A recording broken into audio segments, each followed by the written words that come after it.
নির্বাচন কমিশনের নিবন্ধন পাচ্ছে ৩টি নতুন রাজনৈতিক দল।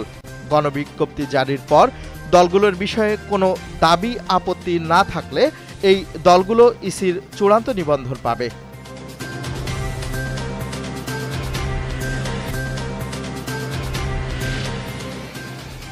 নোয়াখালীর কবিরহাট উপজেলায় ট্রাকের চাপায় সিএনজি চালিত অটোরিকশার চালক সহ ৬ যাত্রী নিহত হয়েছেন। কবিরহাট বসুরহাট সড়কের ইসলামিয়া আলিয়া মাদ্রাসার সামনে এই দুর্ঘটনা ঘটে।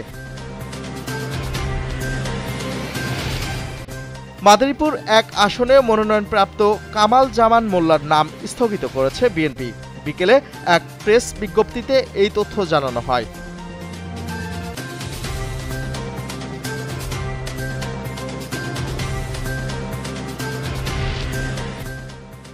নেপালে হিমালয় শৃঙ্গে তুষার ধসের ঘটনায় ৭ আরোহী প্রাণ হারিয়েছেন। খবরটি জানিয়েছে ব্রিটিশ সংবাদ মাধ্যম বিবিসি।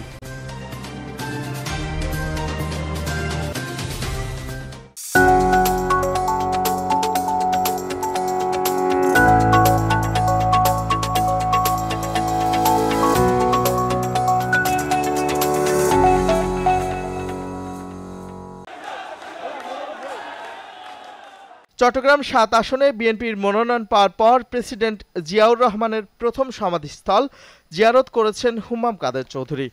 দুপুরে সমাধি জিয়ারত করে প্রয়াত এই নেতার আত্মার মাগফিরাত কামনা করেন তিনি।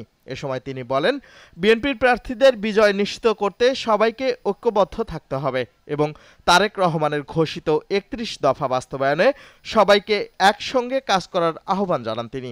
এ সময় উপজেলা বিএনপির বিভিন্ন নেতৃবৃন্দ উপস্থিত ছিলেন।